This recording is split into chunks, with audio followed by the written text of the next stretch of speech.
Bună, dragilor, sunt Andra Mihaela și am revenit cu un nou filmuleț, o altă prelegere minunată ținută de doctorul Joseph Murphy, prelegere care vorbește despre minunile imaginației disciplinate, așa cum îi spune și numele. Înainte însă de a începe, nu uitați să apăsați butonul de subscribe dacă n-ați făcut-o încă, să dați share și like la final dacă v-a plăcut. Bineînțeles, vă aștept și pe grupul privat de Facebook Îndrăznește să crezi tehnicile lui Neville Goddard și ale altor mistici și pe site-ul îndrăzneștesăcrezi.com, unde puteți găsi prima carte scrisă de mine sau ședințe de mentorat. Să începem! Minunile imaginației disciplinate, doctorul Joseph Murphy. Imaginația este atelierul lui Dumnezeu, spuneau vechii mistici evrei. Dumnezeu și-a imaginat că este om. Dumnezeu a devenit ceea ce și-a imaginat că este. Imaginația este înfățișată în Biblie sub numele de Iosif, căci Iosif înseamnă imaginație. Vorbim despre imaginația disciplinată, controlată, dirijată. A-ți imagina înseamnă a concepe ceva, înseamnă să-l imprimi în subconștientul tău. Tot ceea ce este imprimat în subconștient se exprimă ca formă, funcție, experiență și eveniment. Imaginația disciplinată sau controlată este una dintre facultățile primordiale ale omului. Ea are puterea de a îți proiecta și de a-ți include ideile, dându-le vizibilitate pe ecranul spațiului. Ni se spune că Israel l-a iubit pe Iosif. Israel este omul trezit spiritual care cunoaște puterea imaginației controlate.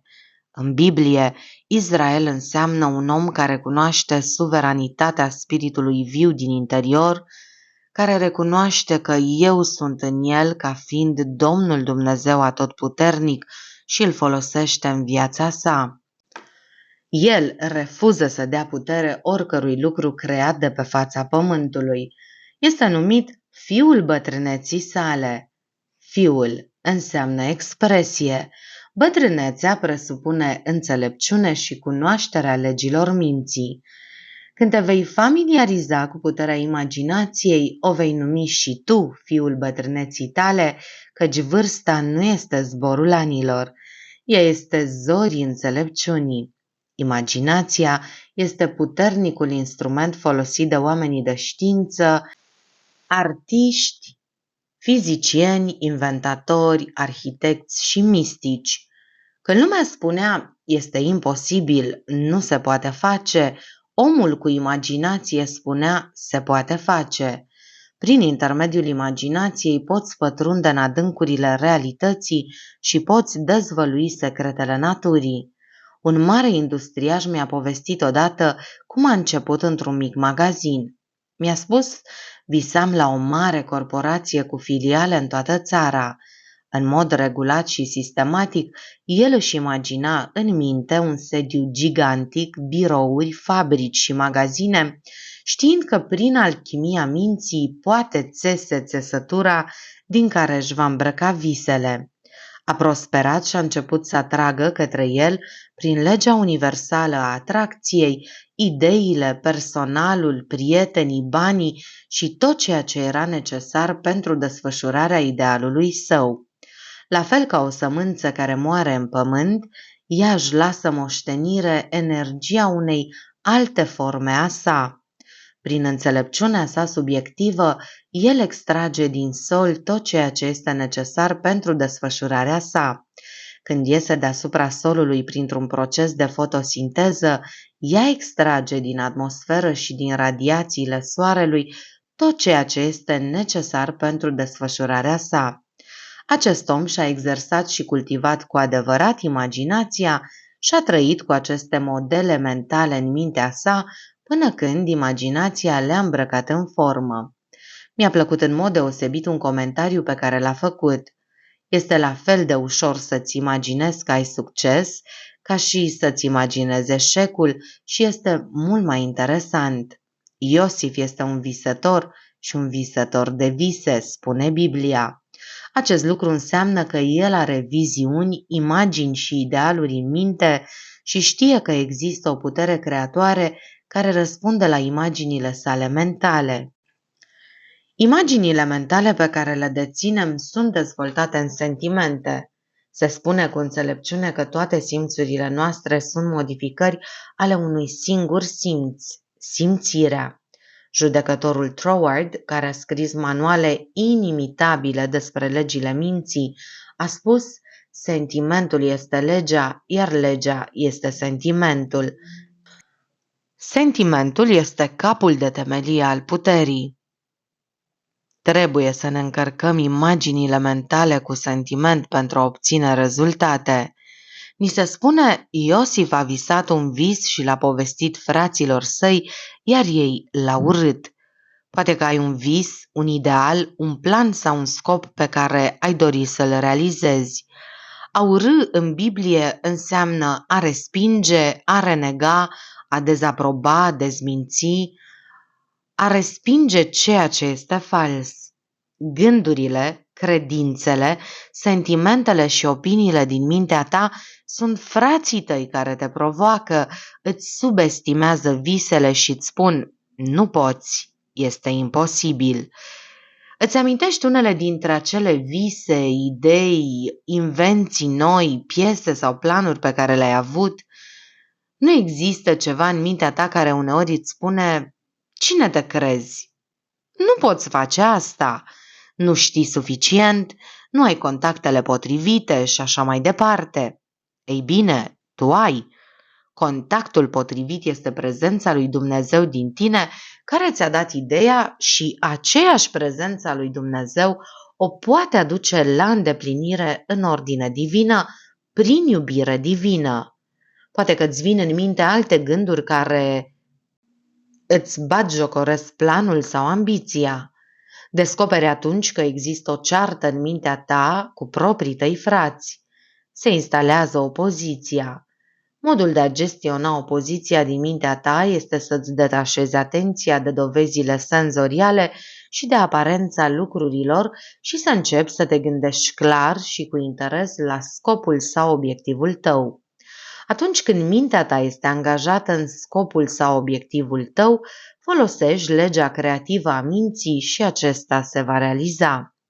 Iată, snopul meu s-a ridicat și a stat și el în picioare și iată că snopii voștri s-au ridicat de jur împrejur și s-au supus snopului meu. Ridică-ți ideea sau dorința în conștiință, înalți-o, dedică-te cu toată inima la ea. Laudă-o, acordă-i atenția, dragostea și devotamentul idealului tău și pe măsură ce continui să faci asta, toate gândurile înfricoșătoare se vor supune stării tale de spirit înălțate. Ele își vor pierde puterea și vor dispărea din minte. Prin facultatea ta de a-ți imagina rezultatul final, ai control asupra oricărei circumstanțe sau condiții. Dacă vrei să aduci la îndeplinire orice dorință, idee sau plan, formează-ți în minte o imagine mentală de împlinire. Imaginează-ți în mod constant realitatea dorinței tale. În acest fel o vei constrânge de fapt să devină realitate. Ceea ce îți imaginezi ca fiind adevărat există deja în următoarea dimensiune a minții. Dacă rămâi fidel idealului tău, într-o zi se va obiectiva. Arhitectul maestru din tine va proiecta pe ecranul vizibilității ceea ce ai imprimat în mintea ta. Un actor mi-a spus odată că la începutul carierei sale era mediocru. Avea roluri mici, dar apoi a învățat puterile subconștientului său. În fiecare seară juca rolul a ceea ce își dorea să fie în imaginația sa. Îl repeta iar și iar timp de 15 minute în fiecare seară, exaltând puterea spiritului din el. A creat un tipar în mintea sa subconștientă și, folosindu-se de natura compulsivă a ființei sale subconștiente, a ajuns pe culmi în profesia sa. El era imaginatorul, da, și vedea un film creat în propria minte. Știa că puterea celui atotputernic îl va susține și așa s-a întâmplat. Mă duc înaintea voastră ca să vă pregătesc un loc și dacă mă duc să vă pregătesc un loc, voi veni din nou și vă voi primi în mine însumi, pentru ca acolo unde sunt eu, acolo să fiți și voi. Asta e în Biblia voastră, vă spune puterea imaginației disciplinate. Imaginația ta merge înaintea ta, ea precede experiența și manifestarea ta. O tânără actriță care avea mult succes mi-a spus că în fiecare seară rulează un film mental cu ea însăși, dramatizând un anumit rol. Ea continuă să-l ruleze și să-l experimenteze în imaginația ei, iar și iar, timp de 5 sau 6 minute în fiecare noapte. Ea pune o fundație sub visele ei. Este în regulă să construiești castele în aer, dar asigură-te că pui o fundație sub ele. Filmul pe care îl rulează a dat roade. Robbie Wright, care se ocupă de programele mele de radio și operează aparatul pentru mine, a câștigat recent un premiu într-o cursă. El a spus că s-a entuziasmat înainte de cursă, s-a imaginat câștigând și primind felicitări de la fratele său și de la prietenii săi. Apoi a simțit o putere supremă care îl controla în timpul cursei. Ceva a venit peste el și o putere supranormală a răspuns la imaginea din mintea lui despre victorie. Omul care eșuează constant are o imagine a eșecului. Îți poți folosi imaginația în două moduri. Poți folosi orice facultate în două moduri. Omul care este bolnav cronic și care se plânge mereu este omul care avea o imagine a sănătății precare și a slăbiciunii. Ori de câte ori omul își imaginează boala sau eșecul, subconștientul său creează în consecință. S-a descoperit că mulți oameni care eșuează constant au în minte o imagine a eșecului, iar subconștientul răspunde în consecință. Mai bine să ai o imagine a succesului. Ești născut pentru a câștiga, pentru a reuși. Orice alcoolic știe că dacă folosește doar voința sau încearcă să se forțeze să renunțe la alcool, acest lucru nu face decât să-l împingă și mai mult la băutură. Constrângerea mentală, forța, voința nu te vor duce nicăieri. Dar atunci când contemplă sobrietatea și pacea minții și se imaginează liber și înapoi la muncă, făcând ceea ce îi place să facă, știind că o putere atotputernică îi susține imaginea mentală, el se eliberează de viciu și se vindecă. Walt Whitman avea o imaginație minunată. El spunea că atunci când ceața umplea văile, el privea vârfurile munților, iar când muntele în întuneric dispărea, își fixa privirea asupra stelelor. Imaginația te poate purta spre înălțimi extraordinare sau te poate duce în cele mai joase adâncuri. Treci dincolo de ceața îndoielii, a fricii și a anxietății și obține o viziune a realităților spirituale. O viziune este ceea ce privești, ceea ce ai în fața ochilor, ceea ce focalizezi, ceea ce primești cu atenție. Acolo vei merge în viață. Dacă te-ai uitat în vârful muntelui și ai spus, am de gând să merg acolo, vei merge. Dar dacă spui, sunt bătrân, s-ar putea să fac bășici, e obositor, nu o vei face. Vei merge în vârful muntelui dacă acolo este viziunea ta. Îți vei da seama că forțele binevoitoare și prezența invizibilă din tine te vor ajuta și te vor asista în realizarea visului tău.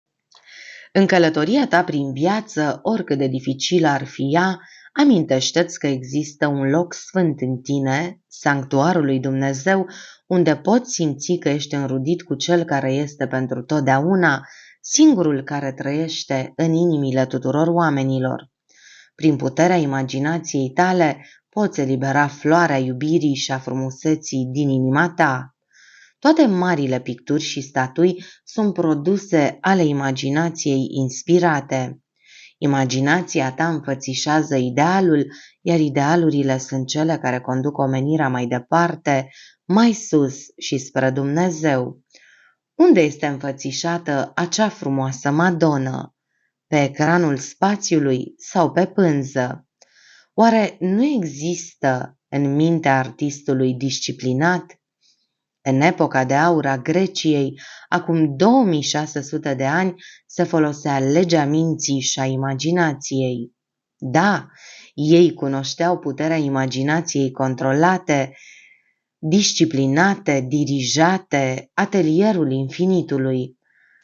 Pentru mamele care erau însărcinate, ele erau înconjurate cu tablouri și statuete frumoase, astfel încât copiii nenăscuți să primească din mintea fiecărei mame imagini de sănătate, frumusețe, simetrie, ordine și proporții.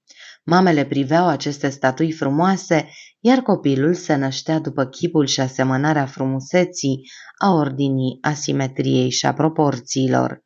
Simplu, nu-i așa? Toate marile adevăruri ale vieții sunt simple. Există o fabulă veche ca și parabolele din Biblie. Ai mai auzit-o, sunt sigur, despre prințul persan care avea spatele strâmb, care nu putea sta drept.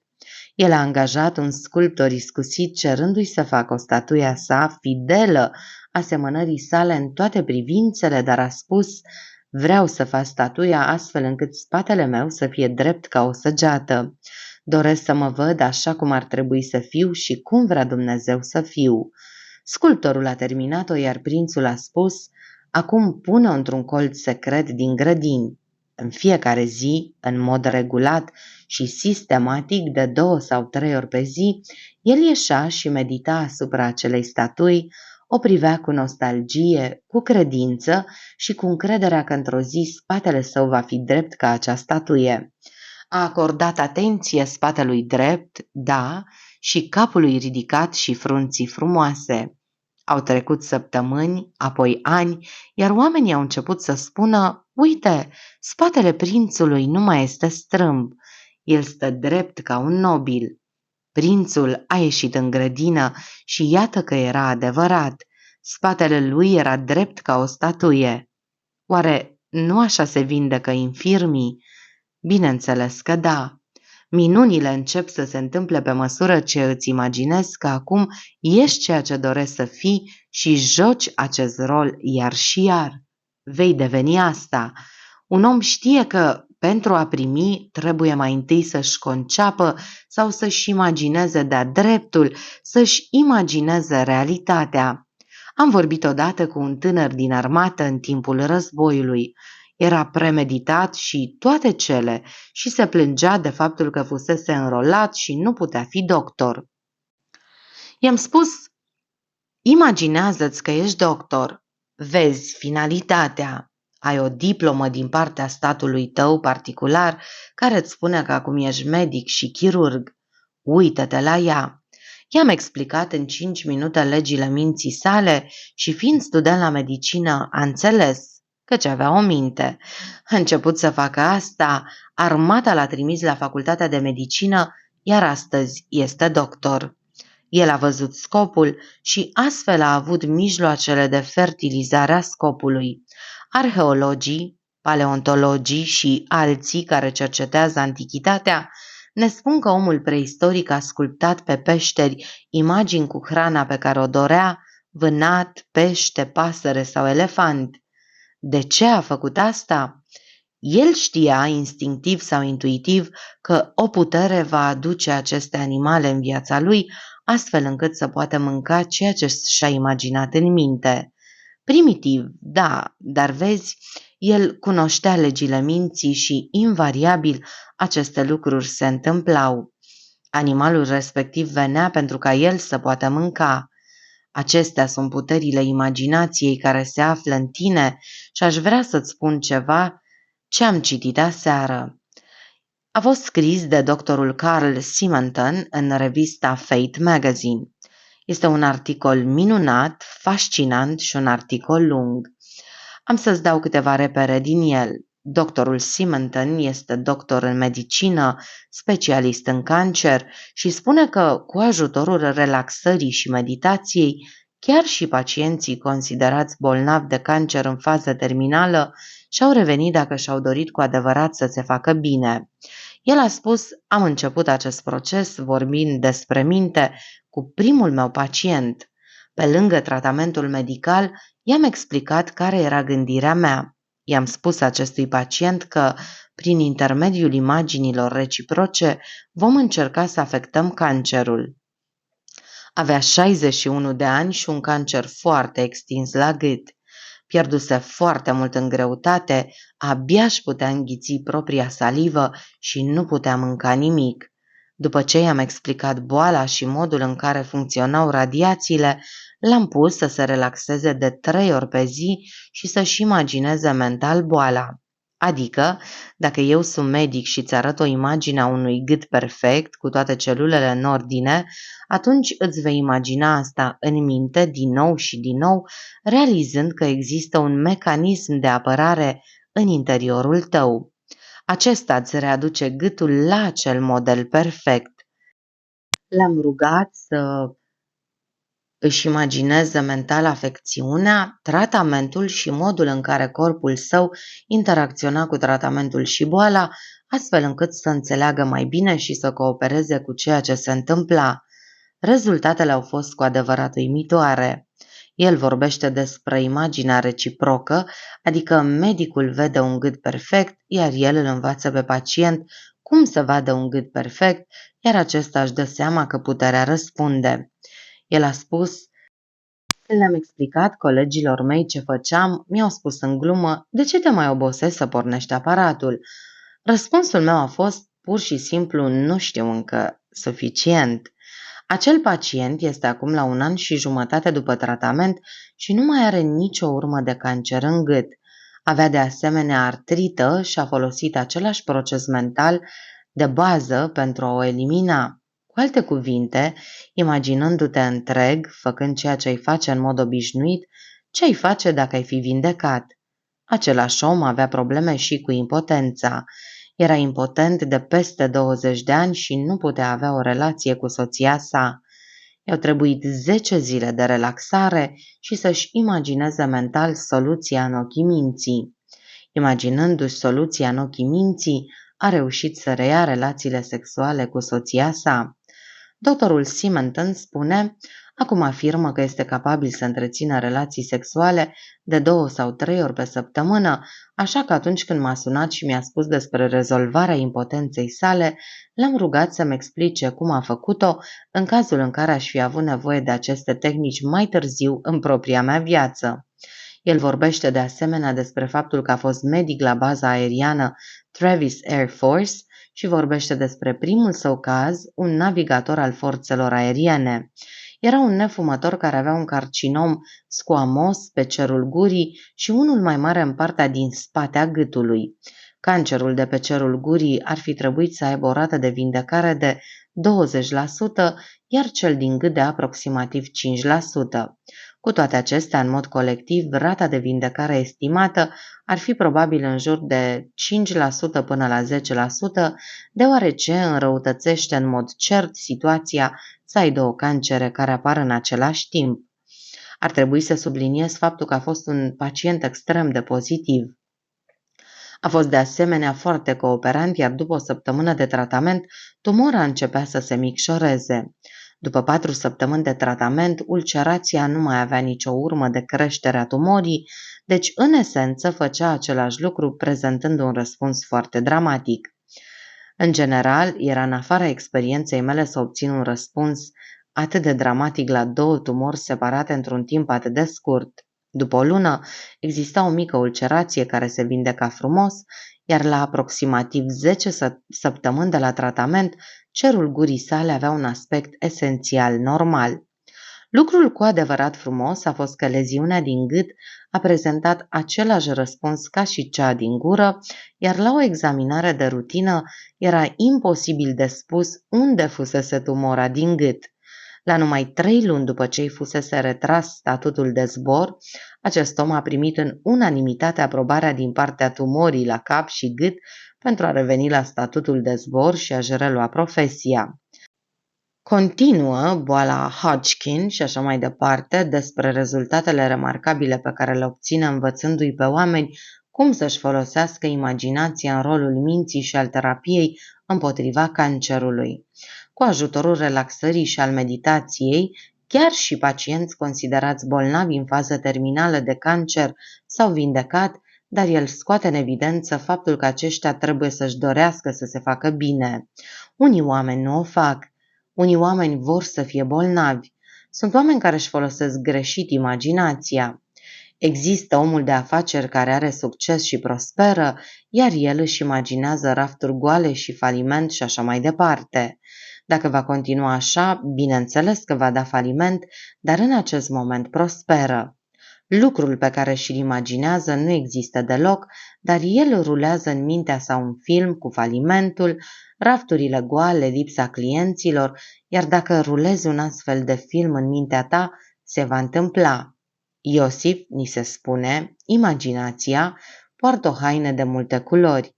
Cu siguranță îți poți imagina boala, îți poți imagina eșecul, poți abuza de orice putere, dar este o prostie să faci asta.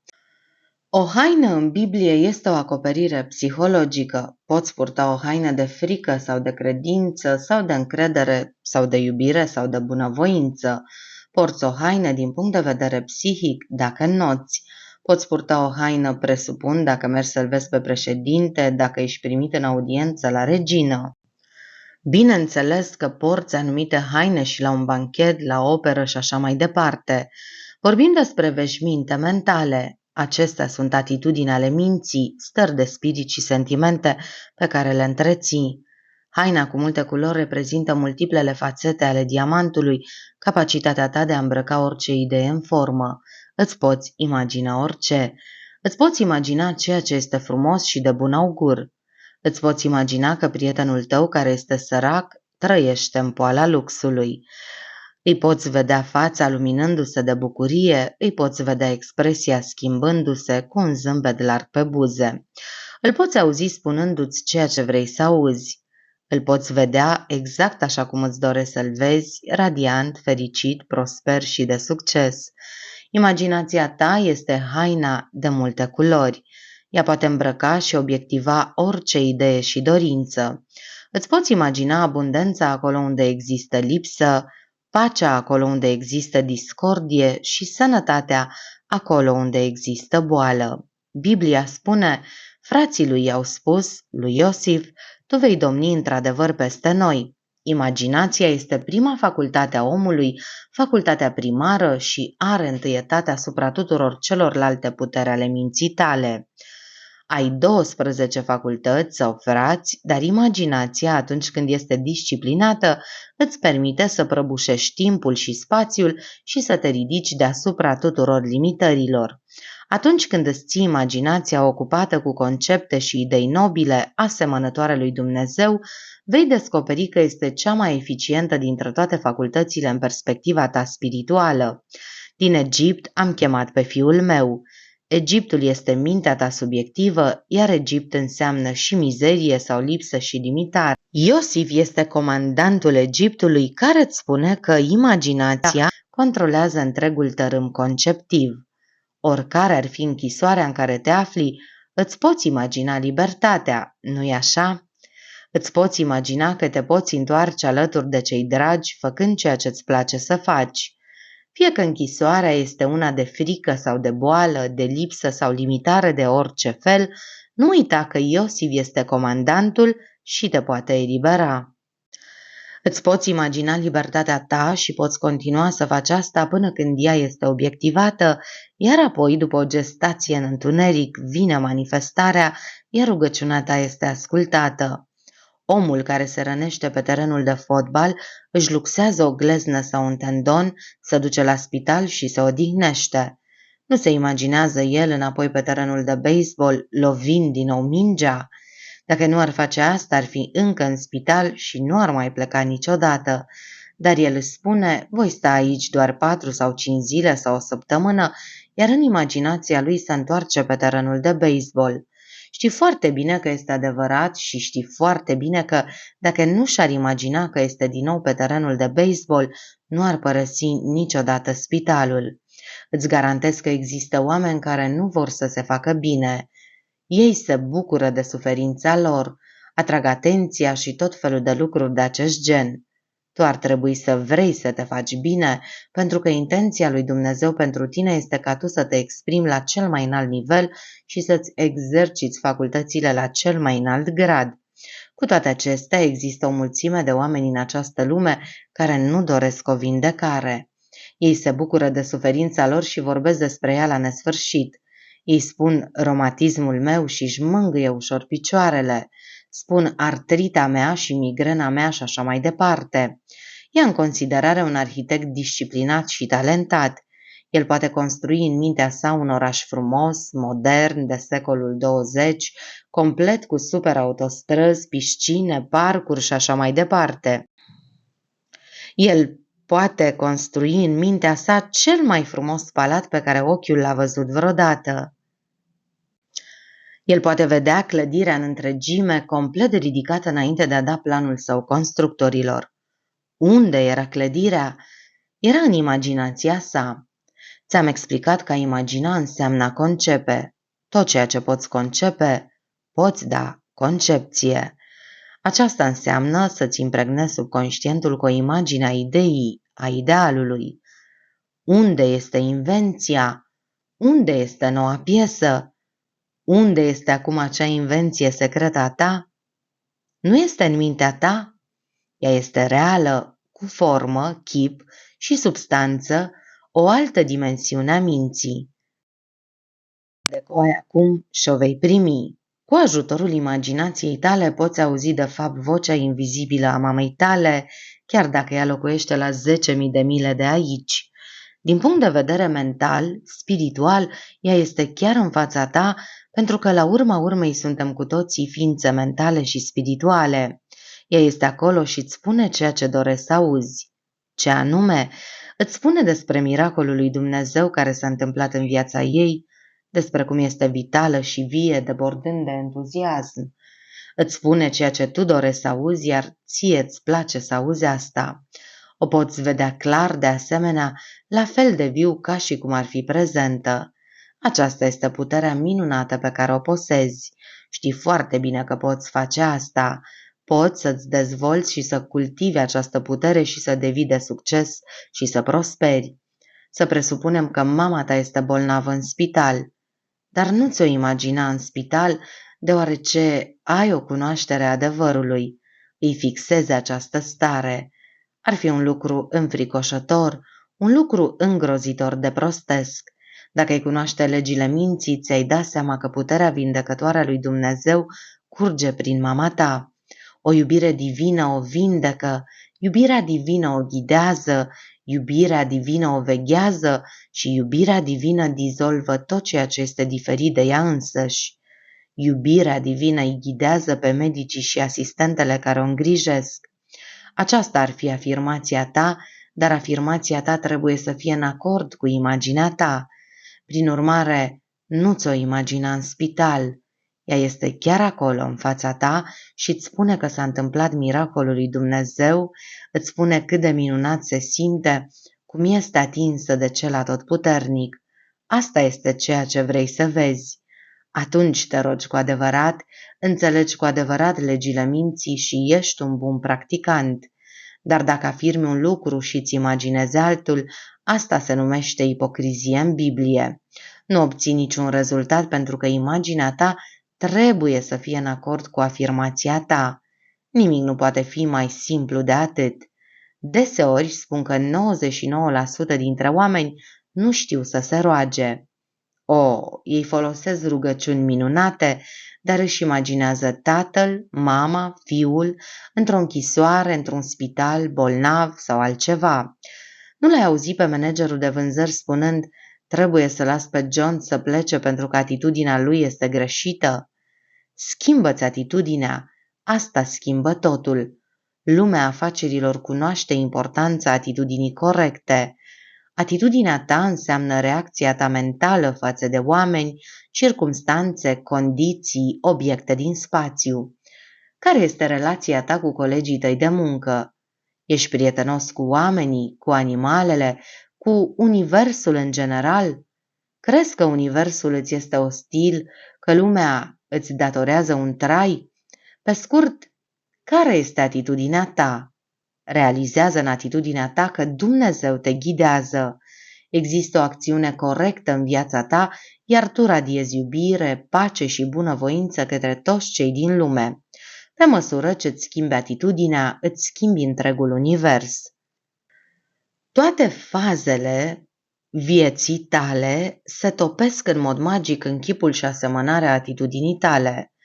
Dacă îți imaginezi, de exemplu, că celălalt este răutăcios, necinstit și gelos, observă emoția pe care ai invocat-o în tine însuți. Acum inversează situația. Începe să-ți imaginezi aceeași fată sau același băiat ca fiind onest, sincer, iubitor și bun. Observă reacția pe care o invocă în tine. Nu ești așadar stăpân pe atitudinea ta? Adevărul este că adevăratul concept pe care l-ai despre Dumnezeu este cel care îți determină întreaga atitudine față de viață. Să presupunem că profesorul spune că băiatul tău este lent la școală, nu poate învăța foarte bine. Să presupunem că tu ești mama. Ce faci? Să presupunem de asemenea că cunoști legile minții și calea spiritului. Te așezi pe scaun sau pe canapea. Te relaxezi mai întâi și îți mobilizezi atenția. Relaxezi corpul. Bineînțeles că mintea ta devine liniștită. Poți spune, picioarele mele sunt relaxate, mușchii mei abdominali sunt relaxați, inima și plămânii mei sunt relaxați, coloana mea vertebrală este relaxată, gâtul meu este relaxat, mâinile și brațele mele sunt relaxate, creierul meu este relaxat, ochii mei sunt relaxați, întreaga mea ființă este complet relaxată din cap până în picioare. Când ești relaxat, corpul tău trebuie să te asculte acum. Când te relaxezi și crezi, rugăciunea ta este întotdeauna ascultată. Dacă nu te relaxezi, nu obții rezultate. Relaxează-te și crede. Puterea atotputernică începe să funcționeze în acel moment anume, iar când îți relaxezi corpul, îți relaxezi și mintea, iar mintea ta devine tăcută și liniștită. Deci, ce-ai face cu acest băiețel? Ți-ai imagina că fiul tău stă chiar acum în fața ta, iar Jimmy, da, așa un nume, îți spune, mamă, știi că devin tot mai bun. Profesorul m-a felicitat.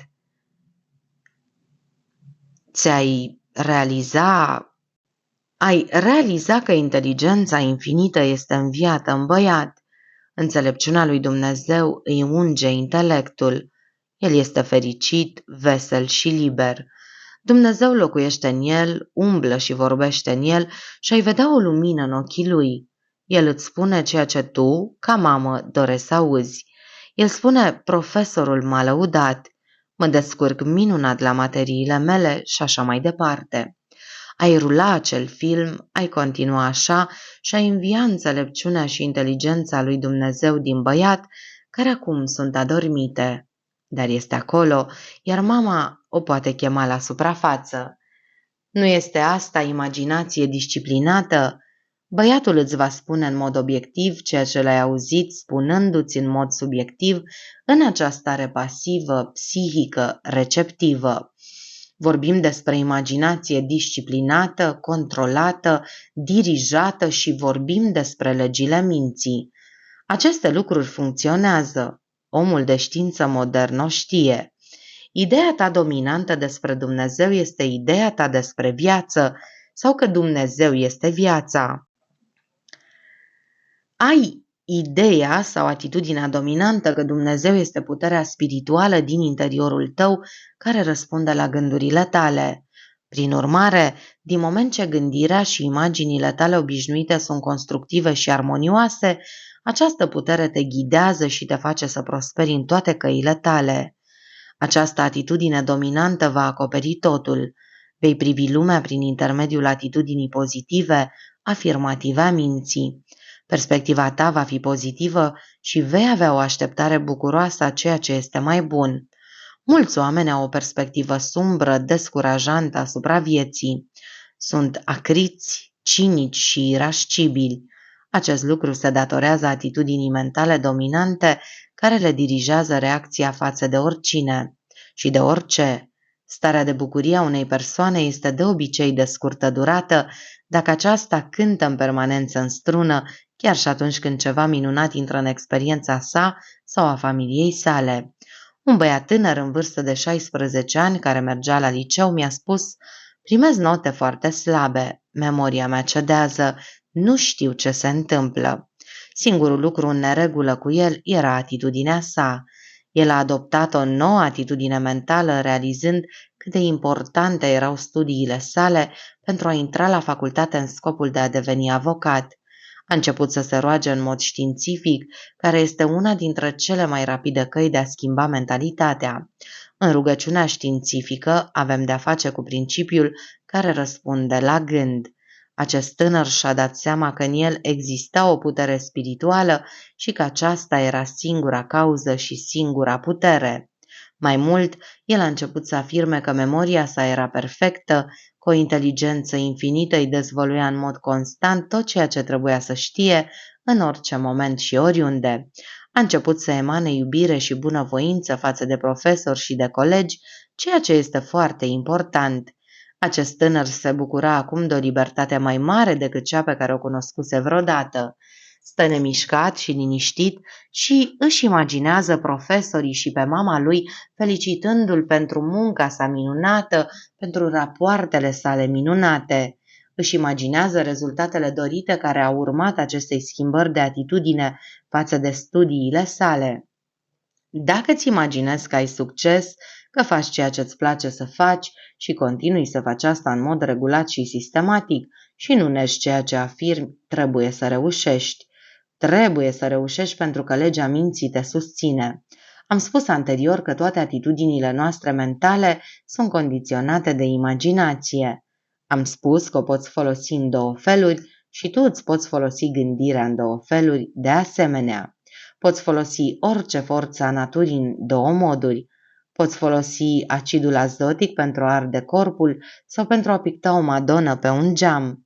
Poți folosi apa pentru a ține ca copilul sau pentru a-i potoli setea. Nu este nimic rău în legătură cu apa.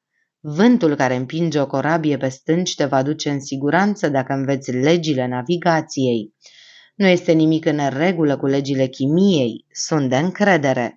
Poți combina substanțe chimice într-un mod minunat pentru a binecuvânta omenirea și pentru a vindeca oamenii de diferite boli, sau poți intra în laborator și, fără să cunoști legile tracțiunii, ale repulsiei sau ale greutății atomice, poți arunca în aer locul respectiv. Îți poți imagina că va fi o zi neagră astăzi. Afacerile vor fi foarte slabe, plouă, niciun client nu va intra în magazinul tău. Ei nu au bani și vei experimenta rezultatele imaginilor tale negative. Am predat oamenilor din domeniul imobiliar și mi-amintesc un caz, nu cu mult timp în urmă, o femeie care încerca să vândă o reședință de $500.000, nu în Los Angeles, ci la o distanță destul de mare de aici. M-a sunat la telefon și mi-a spus: știți, oamenii nu au atâția bani în ziua de azi. Soțul meu a decedat. Tatăl meu, care a lăsat moștenire, a murit și el. A spus: sunt văduvă, sunt singură și vreau să vând acest loc, dar oamenii se uită la el și nu se mai întorc niciodată. I-am spus: uite, asta e ceea ce faci și încetează cu prostiile. Plimbă-te prin conacul ăsta al tău. Îl arăți unui cumpărător imaginar. Îi arăți toată casa, garajul și toate celelalte, iar el spune: îmi place, o voi lua, și îți dă un cec pentru ea. Toate acestea sunt în imaginația ta. Ești fericită și duci cecul la bancă. Bancherul îți spune: felicitări, ți-ai vândut locuința. Toate acestea sunt în mintea ta. Îi arăți totul, iar el este mulțumit și spune: o iau. Dramatizezi asta în mintea ta. Îl eliberezi pentru că îl vinzi în mintea ta, iar dacă nu îl vinzi în mintea ta, nu îl vei vinde niciodată, pentru că toate tranzacțiile au loc în minte. Nu poți câștiga sau pierde decât prin intermediul minții. Toate tranzacțiile au loc în minte, acesta este ABC-ul. Uneori mi este aproape imposibil să înțeleg modul de gândire al oamenilor, deoarece aceste lucruri sunt atât de simple, atât de complet de simple, încât un băiat de 7 ani le poate înțelege. Acum, dacă nu poți să-l înveți pe un băiat de 7 ani în propria ta casă, înseamnă că nu-l cunoști, pentru că dacă îl cunoști, poți să-i transmiți această cunoaștere. Nu poți să vrei să vinzi o casă dacă nu există cineva care să o vrea în primul rând și care să aibă banii necesari pentru a o cumpăra. Dar dacă începi să-ți spui, cine are astăzi $1.000.000? Banii sunt puțini, iar rata ipotecară este mare, atunci ești bătut înainte de a începe. Nu ai putea să vrei să vinzi acea casă decât dacă cineva o vrea, iar inteligența infinită știe unde se află acea persoană. Fă un lucru simplu și gândește-te. Inteligența infinită atrage la mine cumpărătorul care vrea această casă, care o apreciază, care prosperă în ea și care are banii necesari. Apoi scap de toți acești oameni care nu au niciun ban, doar că ei oricum vor să vadă casa.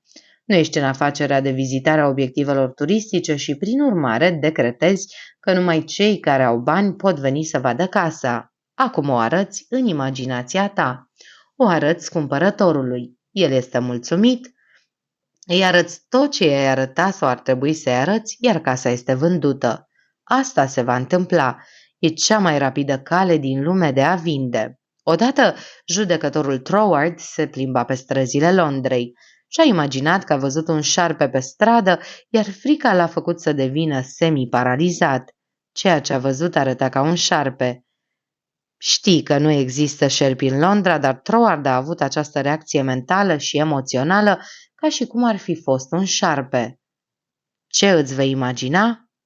Biblia îți spune: închipuiți-vă orice lucru adevărat, orice lucru drept, orice lucru frumos, orice lucru curat, orice lucru cinstit și de bună reputație. Gândiți-vă la aceste lucruri și imaginați-vă aceste lucruri. Imaginează-ți că fiica ta îți spune ce este frumos și de bună reputație și fiul tău de asemenea. Ce-ți imaginezi despre viață? Va fi o viață fericită pentru tine sau va fi o viață lungă și plină de frustrări? Alege astăzi cui vei sluji. Îți modelezi lumea exterioară a experienței tale în funcție de imaginile mentale pe care le ai în mod obișnuit. Imaginează-ți condiții și circumstanțe de viață care să te învrednicească, să te înalțe, să te mulțumească și să te satisfacă. Imaginează-ți că soțul tău spune ceea ce tu dorești să auzi. Așează-te în liniște, închide ochii și trezește-te. Rip Van Winkle a dormit doar 20 de ani. Stai jos în liniște, mobilizează-ți atenția și relaxează-te. Dacă nu te relaxezi, nu vei obține niciun rezultat din rugăciunea ta.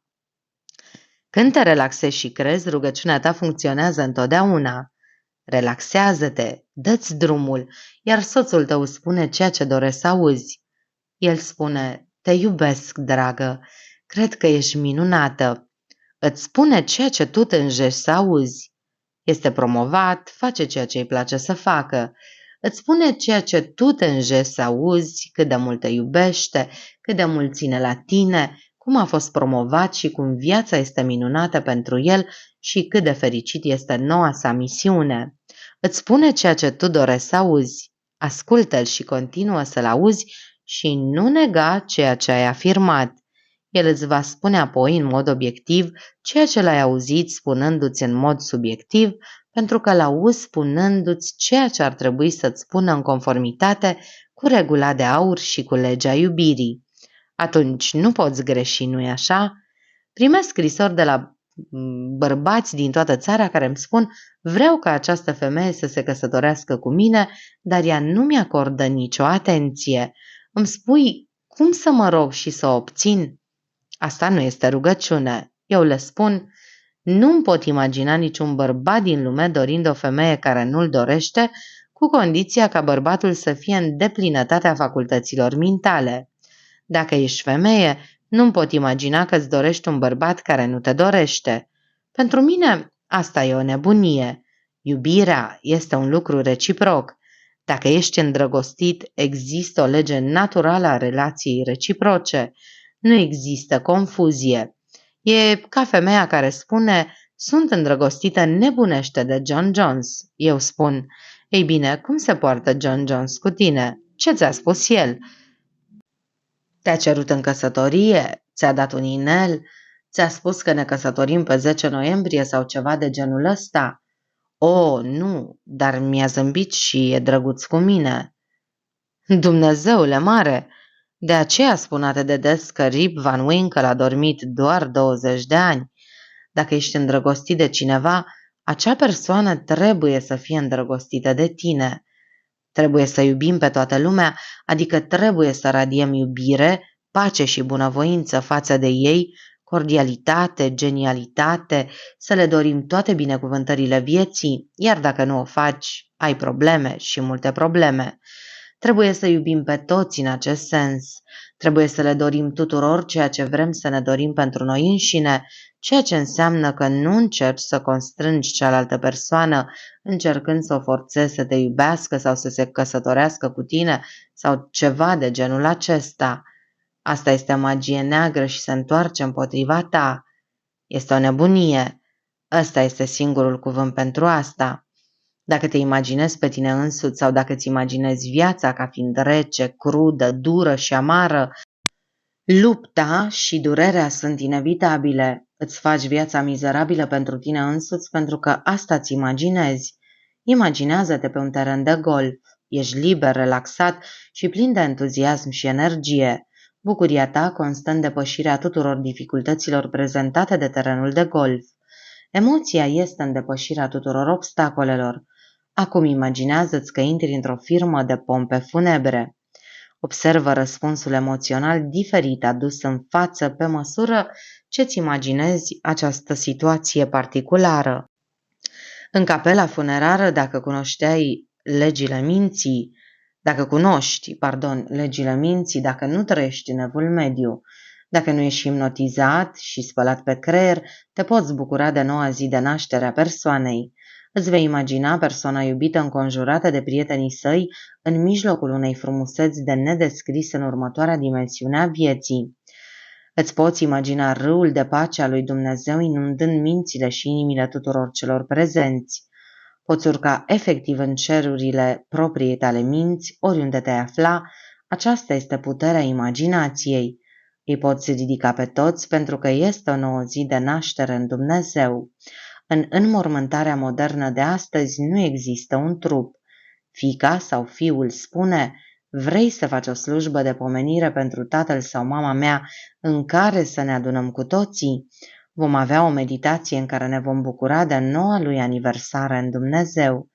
Acesta este un lucru de bun simț și este frumos să vezi cum oamenii se trezesc la aceste adevăruri astăzi. Nu există nimeni îngropat în niciun loc, iar dacă crezi că cineva este îngropat undeva, te identifici cu încetarea, finalitatea și limitarea.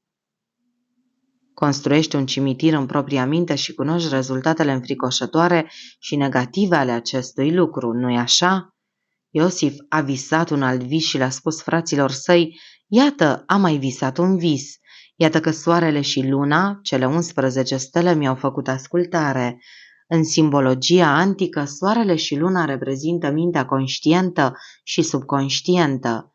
Cele 11 stele reprezintă cele 11 puteri în plus față de imaginație, pentru că tu ai 12 puteri. Cei 12 discipoli se află în tine. Ei nu sunt oameni. Și aici scriitorii inspirați îți spun că imaginația disciplinată are întâietate asupra tuturor celorlalte facultăți ale minții și controlează direcția conștientului și a subconștientului. Imaginația este pe primul loc și poate fi dirijată în mod științific. O rudă, profesoara mea, examina turnurile rotunde din Irlanda. Eram cu ea. Nu a spus nimic timp de o oră. A rămas pasivă și receptivă, aparent într-o stare de meditație. Am întrebat-o la ce medita. Mi-a tras atenția că numai stăruind asupra ideilor mărețe și minunate ale lumii, creștem și ne extindem. A contemplat vârsta pietrelor din turn. Apoi, imaginația ei a dus-o înapoi în carierele în care s-au format pietrele pentru prima dată. Imaginația ei a dezgolit pietrele și a văzut cu ochiul interior structura, formarea geologică, compoziția pietrei, reducând-o la starea de lipsă de formă. În cele din urmă, ea și-a imaginat unitatea pietrelor cu toate pietrele și cu toată viața și cu întreaga lume, căci nu există decât o singură substanță. În imaginarul său divin, ea și-a dat seama că era posibil să reconstruiască istoria rasei irlandeze privind turnul rotund. Acest lucru este absolut adevărat. Se poate face pentru că există o singură substanță, o singură lege, o singură viață, un singur adevăr. În pietrele turnurilor rotunde, memoria rasei. De ce? Pentru că este subiectivă, nu este dură și solidă. Piatra este vie. Nu există nimic mort în acest univers. Acea piatră pe care o numești materie inanimată este vie. Prin intermediul facultății imaginative, acest învățător a putut să-i vadă pe oamenii invizibili care locuiau în turnurile rotunde și să le audă vocile. Întregul loc a devenit atunci viu pentru ea în imaginația sa. Prin intermediul acestei puteri, ea a fost capabilă să se întoarcă în timp unde nu exista niciun turn rotund acolo. A început să țese în mintea sa o dramă a locului, de unde proveneau pietrele, cine le-a adus, scopul structurii și istoria legată de ea. După cum i-a spus, sunt capabilă să simt aproape atingerea și să aud sunetul pașilor care au dispărut cu mii de ani în urmă. De unde vine acest roman? De unde vine poezia? De unde vine povestea omului? Mintea subiectivă impregnează toate lucrurile. Ea se află în toate lucrurile și este substanța din care sunt făcute. Casa de comore a eternității se află chiar în pietrele care compun o clădire. Nu există nimic inanimat. Totul este viață în manifestările sale variate. Soarele și luna i-au făcut ascultare lui Iosif, care este imaginația disciplinată pentru a aduna doi, pentru a o înmulți. Prin intermediul facultății tale de imaginație, îți poți imagina secretele invizibile ale naturii care ți se dezvăluie. Vei descoperi că poți să sondezi adâncurile conștiinței, invocând lucrurile ca și cum ar fi, iar ceea ce nu se vede devine văzut. Din mintea imaginativă a omului se nasc toate religiile. Oare nu din imaginație au ieșit televiziunea, radioul, radarul, superavioanele și toate invențiile moderne? Imaginația ta este casa de comore a infinitului care te eliberează și care îți eliberează toate bijuteriile prețioase și muzica, arta, poezia și invențiile. Poți să te uiți la niște ruine străvechi, la un templu vechi sau la o piramidă și să reconstruiești înregistrările trecutului mort. În ruinele vechilor curți de biserici poți vedea un oraș modern, înviat în toată frumusețea și gloria sa. Poate că te afli într-o închisoare a lipsurilor sau în spatele gratilor de piatră, dar în imaginația ta poți găsi o măsură de libertate nesperată. Îl văd acum pe Shakespeare ascultând vechile povești și mituri ale zilei. Mi-l pot imagina de asemenea stând jos, enumerând în minte toate aceste personaje și făcându-le atât de vii încât credem că citim despre noi înșine. Poveștile lui Shakespeare sunt povești despre tine, precum parabolele din Biblie. Toate personajele sunt în tine însuți, iar toate personajele lui Shakespeare sunt în tine. Folosește-ți imaginația. Ocupă-te de treburile tatălui tău. Treaba tatălui tău este să lași înțelepciunea, îndemânarea, cunoștințele și abilitățile tale să iasă la iveală și să-i binecuvântezi pe alții, precum și pe tine însuți. Ocupă-te de afacerile tatălui tău ca și cum ai conduce un magazin mic, iar în imaginația ta simți că conduci un magazin mai mare, oferind o măsură mai mare de servicii semenilor tăi. Dacă ești un scriitor de povestiri scurte, poate fi vorba despre afacerea tatălui tău.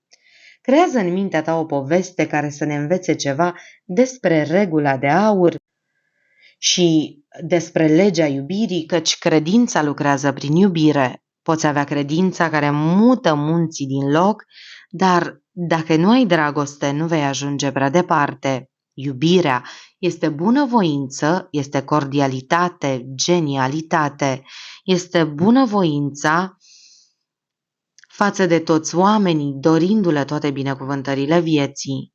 Trece povestea pe care o scrii și personajele ei prin mentalitatea ta spiritualizată și foarte artistică. Articolul tău va fi fascinant și intens, interesant pentru publicul tău. Minunatele puteri ale imaginației se află în tine. Ar fi o idee minunată dacă noi toți, din când în când, ne-am regândi ideile, ne-am verifica convingerile și opiniile.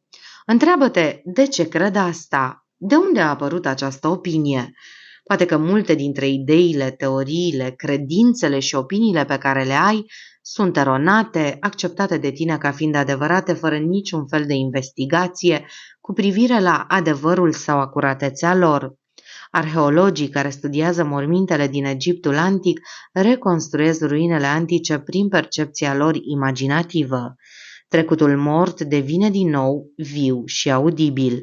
Privind ruinele antice și hieroglifele, antropologul povestește despre o epocă în care nu exista limba. Comunicarea se făcea prin mormăieli, gemete și semne, pentru că a existat o vreme în care omul nu vorbea. Imaginația oamenilor de știință le-a permis să îmbrace templele antice cu acoperișuri și să le înconjoare cu grădini, bazine și fântâni. Trecutul devine un prezent viu. Descoperim că în imaginație nu există timp sau spațiu. Prin facultatea ta imaginativă poți fi tovarășul celor mai inspirați scriitori din toate timpurile. Dumnezeu va șterge orice lacrimă din ochii lor. Nu va mai fi moarte, nici durere, nici plâns. Nu va mai fi nici durere, căci lucrurile dintâi au trecut. Iată eu, cel infinit, fac toate lucrurile noi. Dragilor, aceasta a fost minunata prelegere a doctorului Joseph Murphy, intitulată Minunile imaginației disciplinate și sper ca pentru toți cei care au dificultăți în a-și imagina din finalitate, ca această prelegere să fie adus lumină. Scrieți-mi în comentarii, pentru că deși nu am timp să răspund tuturor, le citesc pe fiecare în parte. Și mi-ar plăcea să știu părerea dumneavoastră. Pentru mine a fost o prelegere extrem de interesantă pe care am citit-o cu mare, mare interes. Iar până data viitoare, dragilor, să avem cu toții pace în suflet.